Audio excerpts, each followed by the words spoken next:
Dr. Brown, introduce yourself and let us know, how amazing you are. Oh, I appreciate that, sis. You are amazing. Thank you first for inviting me to be a part of the podcast. I'm all about us having hard conversations because that's how we learn, we grow, and we heal, right? And so I am Dr. Radisha Brown, I'm a licensed therapist and breakup coach. So I help women heal from painful breakups to position them to find love again. And so there's two pieces to my practice. There's one helping people after they've broken up. And then the other part is the preventative piece, which is where I work with couples to help prevent breakups. Mm-hmm. And so it's a niche that I've kind of found myself in as a result of my own life experience, going through a very painful divorce. And really feeling lost, feeling broken, feeling destroyed, and feeling like, Lord, my life is over. What am I supposed to do now? Like many of us, right? And through my own healing journey, I now get to help other women journey through that very difficult time. So it's a combination of professional experience as a therapist, but also personal experience, because I walk that journey, and it's certainly some days it feels like, why even get out of bed, right? And so it is in those moments we need this community of women. We need people supporting us through and loving us through our hurt. That's beautiful. I've never heard of a breakup coach. I have a lot of the women and the young girls that I've been working with have been talking about breakups and how do I get over him and how do I deal with this? And we go through techniques and stuff. And I'm like, okay, nothing I'm giving you is working. Let me have a conversation with somebody that's an expert in this.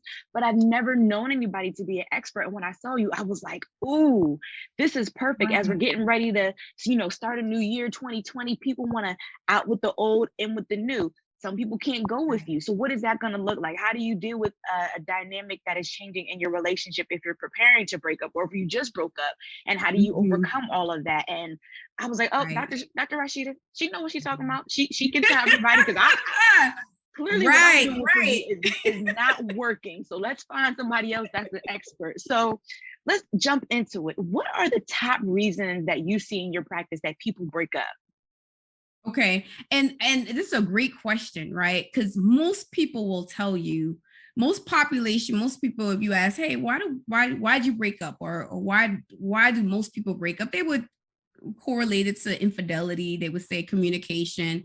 They would say sex. They would say the typical things, right? And so my position as an expert in this field is it's not, those things are side effects of the core issue. Right. And the core issue comes down to this. When we experience hurt, pain, trauma from our past experiences, either through past relationships, childhood experiences, and we don't address that, we bring those issues, we bring that vision, we bring those experiences into a partnership. And so what we find is we see our partners through that lens. Mm-hmm. And so when someone communicates a certain kind of way, you're gauging it based on that traumatic experience. When someone spends money a certain kind of way, you're gauging that partner through those traumatic experiences. And so to the best opportunity to give your relationships the best chance of healing, right? And the best chance of making it, when making it is like sitting on the front porch in a rocking chair, swapping dentures. Like, here's your dentures, let me get my dentures, right? That's the goal. That's what we all crave. And in order to get there, you have to be accountable to your own experiences and willing to heal and to look at your role in the partnership not working, right? And so it's so easy to point out what he did, what she did, what she said, what he said. It's a whole different level when you're like, oh man, I do that. Oh man, I've done that my whole life. Oh man, that's how I see women.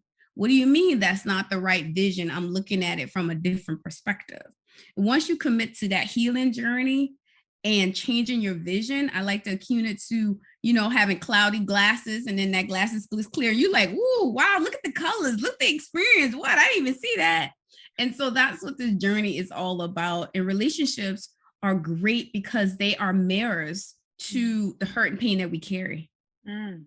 As a single person, you're going to co-sign whatever you say and think, right? Oh, yeah, that's right. Mm-hmm, girl, that is right. Yeah, that's right. Leave them. Don't talk to them. Take their money. That's right, girl. Right? Because that's what I saw did. That's my mama did. My auntie did. do that. And then you get in this relationship. And then there's a mirror looking back at you. You like, wait a minute, that's not what's up with that. And that ain't how it works. And so it really highlights those things we try to hide from ourselves. And so although people think of breakups as the worst thing ever, and I get it, it's hard, right? Walk that journey myself, but it can also be a tremendous breakthrough because you're in a position to really see things differently, to really gauge and to say, okay, I'm ready to change some things. I'm ready to look at myself because what I'm doing isn't working. The way I'm seeing things isn't working. And so it's an amazing journey. And I always tell people, you don't get to a destination to stop. It's a journey. You continually get to different levels and you continually push. But it gives you the best opportunity to have a successful relationship in whatever you define as success as. So it sounds like having a level of introspection is really important with these breakups. Being able to say, oh, you know what? I did this. I didn't do this, accepting your wrongs and figuring out how to right those wrongs as well. And admitting them, accepting and admitting those wrongs. This is my role. Because you'll hear, oh, he wasn't this or she was this. And it's like, well, you know, what role did you? Well, I didn't do anything. I didn't play any role.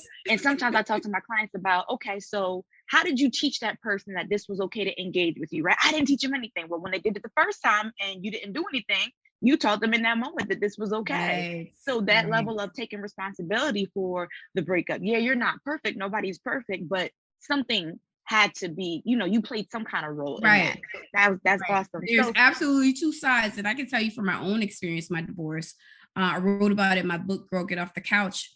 It's literally my journey from being on the couch and blaming everybody and everything else for what was happening. I felt like life was happening to me and I didn't have a choice and a role in it, right? So I was married to who was, in my eyes, the love of my life, high school sweetheart, been together for like all our lives, I feel like, right?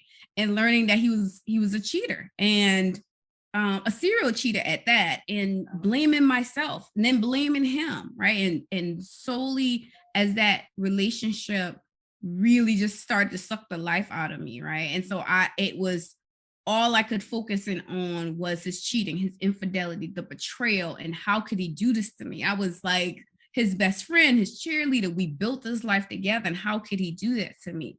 And so that immediate hurt, pain, anger, because it's a grieving process. Yeah. And it only gets you so far, right? It only gets you so far in the journey. And what happens when we hold on to it so tightly, we then turn it inward. Then I'm instead of just being angry at him, I'm angry at myself.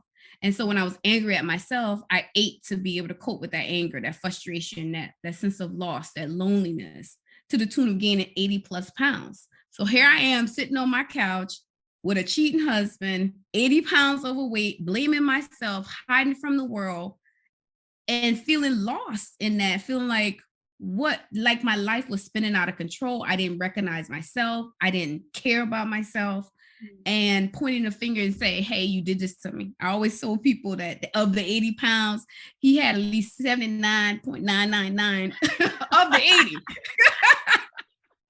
I might have gotten one. There was at one time, I'm gonna get the 1 pound, but he had the 79 for sure, right? And so getting to a point to say, okay, one, acknowledging something needed to be changed.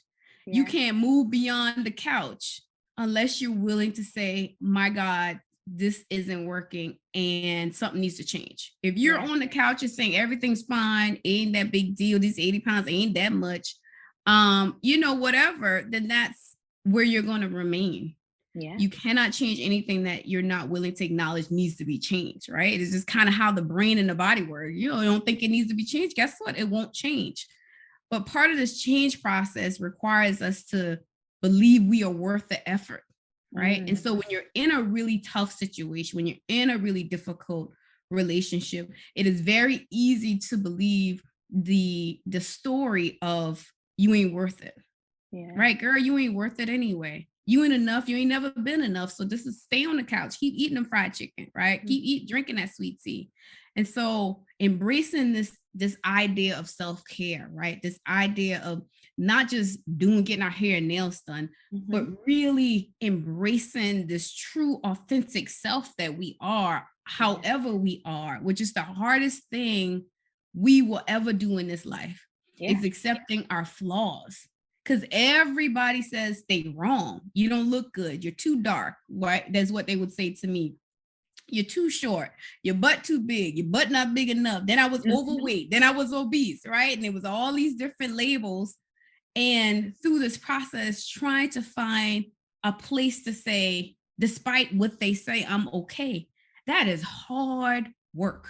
Yeah. That's some hard stuff to do. But it is what is required for the next phase of your journey, right? It is absolutely, and it's tough, and I get it. Walk that journey. But on the other side of it, I can tell you it's so worth the effort. The person I am today, I don't recognize that person that sat on the couch and ate fried chicken every day, like every day for like a year straight. People are like, what? And I'm like, yep, I can tell you all the chicken spots. The people know me by my first name. They would have my chicken fresh. Wow. They said, we know she's coming. She's a regular. It was so bad. The ladies at Publix, and if you guys are not familiar with Publix, it's a grocery store in the South. And literally they have the best fried chicken, better than anywhere, right? And it's a bunch of sisters in the kitchen cooking, mixing up some recipes. And this lady, her name was Miss Ann, right? Miss Ann worked at Publix 30 years in the kitchen, right? And so she knew me by name because I was in there literally every day.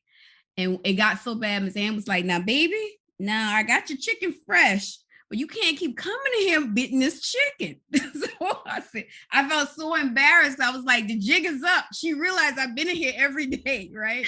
And so then I'm like, okay, so then, you would say, okay, Radisha, that's enough. Okay, get yourself together. Don't get this fried chicken. Nope. So then I had to start going to Kroger to get the chicken on the days I wasn't at Publix. So you was avoiding that accountability she was giving you, right? She was. I wasn't ready. Again, you got to acknowledge something needed to be changed. At that moment, I needed that fried chicken, and she had it and was saying I need to come in there every day. Now, what? I'm like, this is my money, Miss Ann, but okay. I'm gonna skip the days, and I'm gonna go up the street, and I'm gonna make her think I'm doing better with everything. Yeah. So when I see her, she can be like, "Oh, baby, you're doing better." When I was just going up the street and going to Kroger, which is another chain, which with pretty good fried chicken, Publix is better. On the days I wasn't gonna see her. So yeah, deep in denial. I wasn't ready. Wasn't ready. Denial, avoiding. She was putting that mirror. And then sometimes when somebody puts that mirror in front of your face, you respond with that anger, right? How dare you? I was mad. She was disrespectful. Don't you talk about this 80 pounds that I'm trying to hide. Don't you bring this to my face. I know I need to heal. But the nerve of her. Nerve. I was like, now, Miss Ann, you nice, but don't be coming at me talking about something. I'm in here every day. Yeah, I know I'm in here every day. This is my money. I ain't worrying about that my elders. I ain't worrying about that weight. There ain't nobody business but me and Jesus, okay? Okay. Now I gotta go up the street. And little do you know, Jesus might have sent her to put that mirror in front of your face to help you wake up. Right, but I wasn't ready then. Wasn't ready till one day I was on my couch crying myself to sleep, as I did many, many nights, right? Praying to God and saying, God, I can't do it no more. Because the fried chicken only copes for so long, right? Food only copes for so long. Sex only copes for so long. Alcohol only copes for so long. Drugs only copes for so long. And your body like, yeah, that don't work no more. Well, now what? Right. And so you're faced with a decision of, do I still look for vices to kind of fill this gap, or am I ready to look in the mirror and say, okay, let's do it. There's some things need to be changed. I'm ready for those changes. And not until that moment that God really, really worked on me, because I was like, God, I just can't do this no more. I can't pretend. I don't have the energy. I can't breathe. I can't live this life anymore. And in that moment of crying out, I was thinking about my grandmother, who was a staple in my life. And I talk about her in the book. And she has passed on, but she came to me that night in a dream, and vividly I could see the conversation. I remember the conversation, and I remember, God telling me that there's no one's gonna come and save you, right? We spend so much time thinking Mr. Right gonna come, God-fearing man, he gonna knock at the door, he gonna just make our life good. He gonna pay the bills, he gonna put me in a nice house, he gonna He gonna take care of all my family drama, right? He gonna come in and just make everything right. But the reality is no one comes to save you. Mhm. You are your savior, right? Yeah. God has equipped you with the tools to save yourself. Yeah. But man, that's a hard journey. That's a I know. hard journey. But it is so worthy in the end, right? So worth it. So when people are going through breakups, we usually think Mhm. about, the person who was hurt on the end of it, right? But when you're the person that's initiating the breakup, do you feel like there's a best way to initiate it? Is it, some people be like, well, he only sent a text or an email. And while it feels impersonal and formal, is there really a best way to go about that? Breakups are hard no matter how you do it, right? Mhm. Which is why I'm so excited about the service I do and helping couples to decide if this is the time to break up and to break up consciously, right? And in a way that where both people feel whole. Mhm. And unfortunately, everyone is at their own level of mental wellness in a relationship. Some people are on their journey of changing, and some people are stuck in the past and are ready to stay in the past. The best indication of how the breakup should go is an evaluation of how the relationship went, right? Yeah. So if there was any level of abuse, emotional, verbal, physical, spiritual, sexual, any type of abuse in a relationship, you want to have um, minimal contact in discussing and confirming the breakup. Yeah. Because one, you have to operate with a sense of safety first. That has Mhm. to be paramount in everything we do. It's not about making sure the other person is okay, because we as women, we feel responsible Yeah. for other people, even though it's hurting us. Like, even though I'm in this relationship that's sucking the life out of me, I want to make sure they're okay, that for me to leave and make sure I'm good. Like, that's the craziest thing. But Yeah. we take on that role as nurturers, as women, as and feeling responsible. And even with breakups, I have to remind women that you're not responsible for another person's response. You're not responsible for that. Your primary responsibility is ensuring your health, your wellness, your spiritual journey, your wholeness. That's paramount. And so whatever we need to do to ensure your wholeness is what the journey is. Ideally, you both would come to a couple session and amicably separate and talk through and with wholeness. Most of the time, 99% of the time, people don't do that. There is a text message, there's a big blowout, there's a food throwing, there's physical violence, there's verbal abuse, there's a sexual incident, there's infidelity, there is I'm gonna tear your stuff up. Yeah. That's typical route to ending a relationship. Mhm. Because people are responding based on their hurt and their remember, we're bringing all this history with us that we Yeah. haven't addressed. And so we're going to just rope that into this current experience. And Mhm. so if a text message is the safest way to end a relationship, then a text message is appropriate. If sitting down and having a conversation with your partner and they're mature enough to handle the conversation, then that's ideal, right? We both say what we have to say, we hug it out, and we wish each other well. Mhm. Unfortunately, in reality, that's rarely ever the case. Yeah. Yeah. And people always assume that couples counseling is about staying together, but I always tell couples there's one or two outcomes, right? We are working together to maintain a relationship, or we're working together to end the relationship. Mhm. And Yeah. so if you're unsure and you're having issues, then get into some couples counseling, getting to see a professional to help you sort things out, right? Mhm. To give it, I always say, don't give up until you know you've done everything you could. Yeah. Yeah. Walk away knowing I did everything I could to maintain this relationship, to save this relationship. And once you've done that, you can walk away and never look back. The problem is we half walk away thinking maybe we shoulda, coulda kind of thing, and we end up being emotionally stuck. Yeah. Mhm. Do you see a difference in how men and women handle breakups? Yes. Men can enter a relationship and not need any level of closure, not need another conversation, can send a text message and that be it. Mhm. Women tend to want more information, right? We need to better understand why the breakup happened. We need to understand why we assume we did something wrong versus the relationship, the partnership just wasn't meant to be. We need some additional level of understanding information. Men are very um straightforward for the most of the time. Some are a little cagey and go the avoidance route, right? So there's two basic types of breakups for men. I have some of my clients that are like, I'm gonna send this text message and then that's it, and I'm just blocking and moving on with my life. Then I have some that are just like, I don't even want to have the conversation. If they believe that there's going to be an outburst from their partner, they will avoid it altogether. They'll just not stop calling.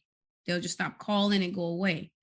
And you'll spend a lot of time thinking, well, what happened? What happened? What's going on? And it's just out of their fear from past experiences that they choose to just avoid it altogether, right? Not the healthiest way of doing it, but it's just the two typical routes that men go through. Women are a lot more, in general, not all the case, not always the case, but a lot more, they plan it out more, all right? So they plan out how they're going to do it, when they're going to do it, under what circumstances. Either that's a text message, that's a letter. They planning out their exit strategy. Women are much more analytical and purposeful in general with breakups, especially if they're living together, which things are intermingled, accounts are intermingled, which is why we, break if both parties have decided that this relationship in working, getting it to a professional to help you sort all that out would be very helpful.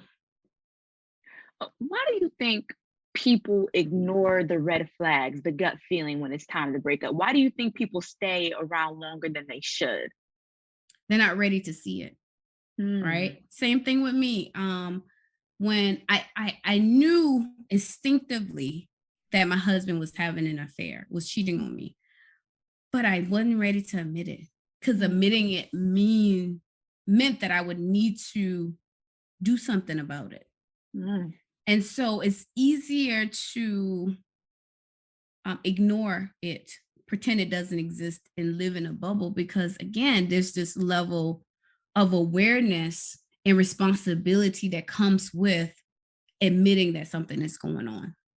Sometimes it's fear of loneliness. I think part of why I stayed as long as I did was I didn't want to be by myself. I didn't know what life would be by myself.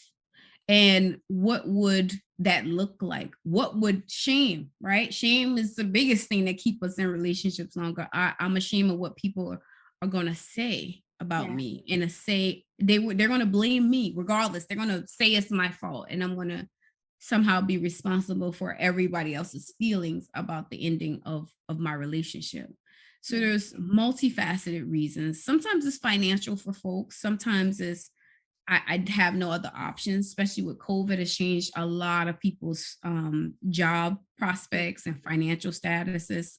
There's various reasons. As children, in my case, I did not have children, but a lot of times people stay because of children, and to give them a unit. And so that's several reasons why people stay. But it's, a lot of times people are not ready to see it. And until you are, nothing will change. It's just like when and you so I always have to, and I always tell like family members that are part of the sessions with folks that are part of their support system, not to push the person. When they are sick and tired of being sick and tired, they're going to change. You're not going to have to push them. You're not going to have to tell them. You're not going to have to bribe them. Nothing's going to stop them for doing whatever it takes to change their life. And that was my story. When I was sick and tired of crying about the situation and sick and tired of doing everything possible to save the relationship, there was nothing. There was shame couldn't hold me back. What people said couldn't hold me back. What my life was going to be like after that, financial constraints couldn't hold me, nothing.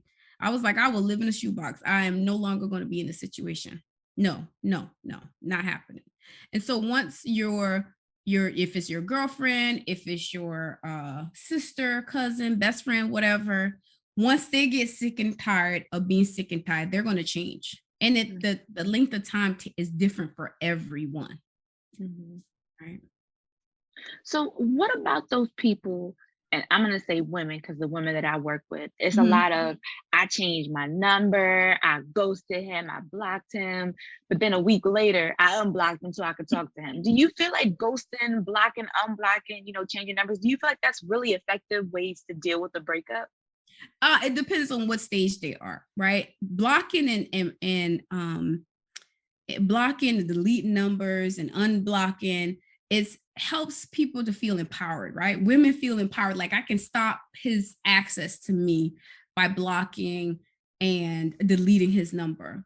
The Mhm. problem is when we then choose to let access back to us, right?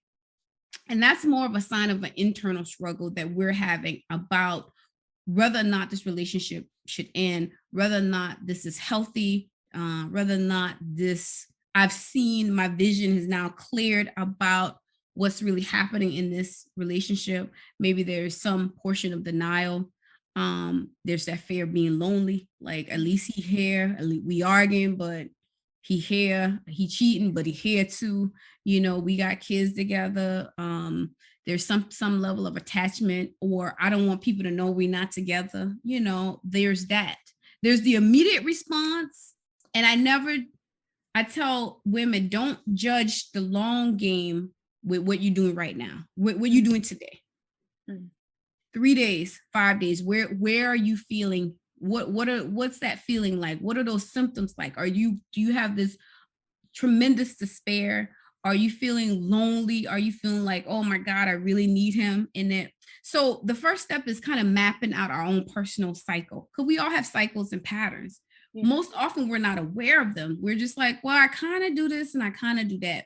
But knowledge is power. I believe once the subconscious becomes a part of our conscious level, then we inherently are aware and more adapt to changing it. Mhm. So if that is the cycle that I break up with him after he cheats, but then 3 days later, and I'm blocking him, deleting him, don't call me, I'm done with you, I'm packing his clothes, throwing it in the yard. And then 5 days later, 6 days later, 7 days, 2 weeks later, I'm unblocking him and I'm like, come on back home, let's talk. Mhm. And I map that out and I journal that, what's going on from this day, what's going on to that day. And then I'm bringing in awareness for myself of it is much harder to hide and deny what's Mhm. happening, Yeah. because this change process and this healing journey is really a personal decision, right? We're Yeah. talking about breakups and we're talking about other people, but ultimately this journey is about this internal conversation we're having with ourselves, and what lies we believe in about what's happening, and what lies are we believing about ourselves. I'm not worthy of having a man that doesn't cheat. I'm never Mhm. going to get anybody else. This is the best I'm going to get, right? Yeah. And then when you add in, any levels of emotional abuse, then it gets much harder. Not Mhm. impossible, but just harder. And Yeah. so the work is hard, but it's worthy, right? It's because you're worth it. Yeah. Yeah. Mhm. And I always like to tell my clients, let's talk about that inner child, right? That core belief of self. So if you were taught at a young age that you're not valuable or you're disposable, you're going to continue to engage in this toxic relationship and Right. be in this relationship for 15, 16 years. Well, I don't understand. And well, let's talk about who you are on the inside. And if you were taught that you deserve the minimum, you're going to take the bare minimum. And let's find a way to, how do we increase that self love, right? Let's change the view of who you really Mhm. are. And there's this popular saying that, oh, when you go from one relationship and you hurt, you need to not be with anybody else, be with yourself for a long time, sit by yourself. Some people say that's true. Some people say it isn't true. What do you say?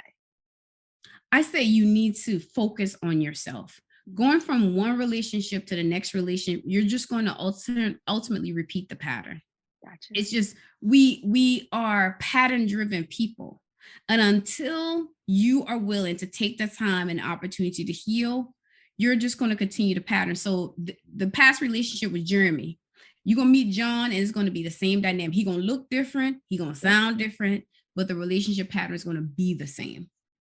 And you're gonna be like, how now I'm with John and the same thing happening. Jeremy, it happened with Jeremy and nothing has changed. The reason it hasn't changed is because you haven't changed. Yeah. And we are energy beings, right? Before we even open our mouth and say, "Oh, I think you cute," our energy speaks on our behalf. So if there's 100 men in the room and I walk in the room and I believe that I'm not good enough, I believe that I only deserve the bare minimum. I believe that all men cheat and that's all I'm going to get. Guess what? Out of the 100 men, you're going to pick the one guy that's going to validate those feelings. He's going to show up and say, you are worthless. He's going to say that, yeah, I should be cheating. He's going to show up and say all the things in which you think about yourself, even before you open your mouth. So we have to take the time to heal ourselves. And that's the hardest thing and the most uncomfortable thing, the thing we don't want to do. We'll be like, can we just take a pill? Can we just find somebody? Like, let's just find somebody else in another state, another country. That's going to do it, right? And then you realize it's the same guy in another country that you found, and the same pattern happens. When I went through my divorce, it was 2+ years before I even went on a date. Now, some people may say, oh my God, 2 years. And other people may say, well, 2 years wasn't long enough, right? After being together for 10 years. It is a personal journey, right? And because I knew that any man that came as a part of my life in that moment, he wasn't going to get a whole version of myself. I was so angry. Like literally, I remember after divorcing, this guy asked me to go on a date, and I literally looked at him and wanted to punch him in the face because my immediate response was, I know, right? You like want to take me to the nice dinner, girl, and I like to eat, right? I love to eat. And my immediate response was, I want to just punch you in the face. You want to take me to dinner, and then you're going to lie to me, and then you're going to cheat on me, and I'm going to be crying on my couch. How dare you? And he was like, what's wrong with her? Like something wrong with her. So I knew it wasn't safe for any man to come across my path. It just wasn't safe for them, right? Because I was still hurting. It was still very raw. And I need to take the time for myself. And during those 2+ years, I really worked on myself. It was hard. I dealt with some trauma that I hadn't talked about. And from my childhood, mom was alcoholic. It felt abandoned. And so I find someone that's going to validate those feelings and that experience, and that's going to abandon me by cheating with other people. And so I really worked on my energy. I worked on my vibration, worked on my health and my wellness, lost the weight, started feeling better and believing in myself, started saying, girl, all this dark chocolate, some man gonna be lucky. Get all this sweetness. Right? And started really believing that, because before then, I didn't believe that. I didn't think I was nothing, right? And so that's what it took for me. And you have to be committed and value yourself enough to take whatever time needed to heal yourself. So when you walk in the room of those 100 men, and the guy that's planning to cheat, the guy that is like, oh, I'm gonna tell her anything I feel like telling her, your energy already is like, no thanks. Next. Yep. Okay, these other 90 brothers that's faithful, that's loving, that's gonna show up and be present, not gonna abandon you. Let's talk, right? Yep. And so that's what it does. It helps to cut the BS.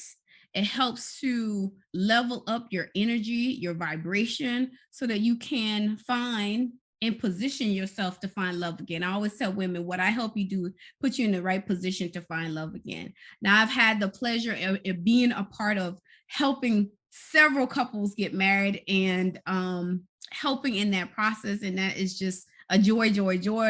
And I always insist that I speak at I'm like, I want to get credit for this, right? Because like it's hard work, right? And I feel like I'm in it with the couples. I go through the emotions with them because I want what they want, right? And if they fighting hard to stay together, I'm in it like, we gonna work this out. We in this thing together, right? And so when that's successful, it's just a blessing. It's the highest of highs for me personally and professionally. And I just feel like it is my calling and my purpose in this life. But also that work helped me to find love for myself again, to position myself to find love and to enjoy. And I have an amazing man. And so, it required work though. It wasn't a shortcut. And I tell people, you look for shortcuts, this ain't it. Right. And you can keep doing the same pattern until you're ready. And you will keep doing the same pattern until you're ready. Now, what time frame that is up to you, get to decide. I hope somebody heard you, because like, you hear people, oh, I'm gonna leave Florida and move to Alaska and he ain't never gonna see me again. And he may never see you again. But Billy Joe down the street gonna see you again with that same old energy, them same old things, because you're attracting it, you're bringing it to you. And I really believe once you take that time to work on yourself, you can stay grounded in who you are and strong in it, right? No, my mom will say, don't let anybody come and talk any kind of foolishness in your ears. Right. When you're grounded in who you are, you can go ahead with that. I'm not indisposable. I have value. I have worth. What you're saying to me don't do nothing. Oh, well, I'm gonna take you to Red Lobster. Red Lobster ain't nothing, sweetheart. Right. Ruth Chris, I want to know like what your values are. Well, let's talk about that. What's your goals, right? Exactly. Yeah. I always tell clients, because when they start saying, I'm gonna just move, I'm just going to Texas, I'm just going to California, and I say, oh, that's a great idea. Oh, but the only problem is you're gonna take yourself with you. Yep. And they go, huh? And I go, yeah, you're gonna take yourself with you to Texas or to California. That means you taking the same thoughts, feelings, actions that you doing here over to the new state. So it really doesn't matter where you are, whether or not you up the street, down the street, or across the world, until you're ready to face the person that looks at you in the mirror, nothing will change. Nothing will change. You just gave a word. So let's to wrap up, give us 2 of the best ways to handle a breakup, because I'm hearing everything you're saying and I'm sure everybody's hearing you, right? But I want to make sure that we are driving some of the most important points here, because we're saying a lot. Give us 2 to 3 of the best ways to handle a breakup. Right. So the first thing I would recommend in terms of dealing with a breakup is, one, sis, recognize your value, your importance. Amen. Despite whatever happened in the relationship, whoever fault it was, it doesn't really matter, because whether or not you are the person that initiated the separation, the ending of the relationship, or you're the person that wanted to keep the relationship and feel hurt by the ending of the relationship, regardless of your role in the ending of the relationship, recognize your value and your worth. Right? You are a precious being. God only made one of you for a reason, right? Yeah. And so we're not made in a factory where we just stamp and repeat. You are unique, special, and you have special gifts to offer the world. You have special talents that only you have, that the community needs. We need you to be well. We need you to recognize your value, because we need you. Yeah. And so regardless of what happens in this relationship, understand, one, your value and your importance, and the fact that you are rare, because we often think of ourselves as just one of many. There's a lot of girls to choose from. There's other women, wherever, but there's only one of you. There is only one of you on purpose. So first, I want you to recognize and become aware of your value, your importance, and how rare of a jewel you are. Second thing is to put a priority on your self-care. And self-care is not just about getting our hair and nails done. No. Self-care is about, what are the things to keep me mentally well? What are my wants, needs, and desires? Where do I put value on those things? Where am I spending time? Making that priority list, and then putting yourself at the very, very top in each and every day. Everything. And it's not those big things like, oh, I'm gonna take this trip. Like oftentimes when I talk to women, they say, well, I'm going to Mexico next summer, right? Self-caring about going to Mexico next summer is, what am I doing for myself today to embrace my mental wellness, to address my needs, wants, and desires, and to put myself high on a priority list? What does that look like? Am I spending time journaling? Am I going for walks? Am I doing meditative deep breathing work to calm my mind and my body? Am I going to therapy? Am I seeing a coach? What are my wants, needs, desires, and how do I get there? That's what this self-care journey is ultimately about. Am I addressing hurt, pain, and old wounds that I've been carrying and hiding for a long time? Am I opening that box of pain that I've had packaged and wrapped away, that suitcase, and I put it in the trunk that I lug everywhere, right? Am I bringing in everybody else's pain on the journey? I got my bag, I got my mama's bag, I got my sister, my cousin's bag of pain, and I'm carrying all of that. That's really what self-care is about. And the reason you want to embrace it, regardless of your relationship status, whether you're in a relationship. It helps to ensure the longevity of your relationship. Yeah. And if you've just gotten out of a relationship, it helps you to get to a position, to position yourself to have a long lasting relationship, because you are prioritizing your own wants, needs, and desires, and you're coming to your partner as a whole being, not a person in pieces, with everybody else's as priority, right? The third thing I would say is get professional help. If you're struggling and this seems to be a pattern, you're not really sure, you want to break the pattern, not really sure how to do it, get to see a professional, right? I created a whole team, the Radisha healing team. I had my therapist, I had my coach, I had a naturopath doctor, I had a personal trainer. Like, I was like, I need everything to help me get to achieve my wants, needs, and desires, right? And I'm putting myself high on the priorities. I don't care about nothing else. I don't care about buying no shoes, no purses. I'm about trying to make sure I'm well, and really going after it with all the passion and fire in my body. I'm going to be well. And so whatever those professionals are that you need to help you on your journey, invest your time, invest your resources, and just get it, right? You deserve it. We all need some help sometimes. There's no shame in that. The shame of it is to sit quietly and suffer. Okay. So I know it's probably women on here like, okay, I don't want to sit quietly anymore. I don't want to suffer. How can we find you? How can we reach you? Are you taking clients? What is all that looking like? Because I know somebody's like, oh, I need to talk to her right now. Come on over, girl. I do. And I will be taking 2 new clients. I know they're like, what, 2? I have openings for 2 new clients in January for my private coaching program. And then starting in February, I have a group coaching program where it's going to be a small group of women working towards their healing journey. So come on over. You can find me on Instagram at Dr. Radisha Brown, Dr. Radisha, Radisha Brown. You can grab my new book that will be out in about 2 weeks. It's called Girl, Let Him Go. Okay. Let him go. Let him go. You can grab that from Amazon in about 2 weeks. So read the book. Start the journey, right? Doesn't matter how you started, where you started, as long as you start, right? And for you, it may be like, I'm gonna read the book and start working on some stuff myself, and I'm gonna see how that works. And you decide if you're able to do it on your own, great. If not, get professional help, because that's what we're here to do, to support you. You can find me on Instagram, Dr. Radisha Brown, or on my website, heybreakup.com. Hey, breakup, come on through, find me. Let's chat. Let's get it going. Let's get this healing going so you can find and be in a position to say I do soon. Listen, I feel like I'm gonna be prescribing your book to some people that I know, giving some away for free, because it's so many of us that start this journey and we don't know where to begin, and we're getting the wrong information from people. Right. And it's kind of like, where do I go? How do I figure it out? Sometimes you got to just sit with yourself and talk to yourself and feed into yourself. We can't allow all these external forces to be stronger than the internal forces. We got to switch that around and take that control back. And another big thing that you said was acknowledgement. If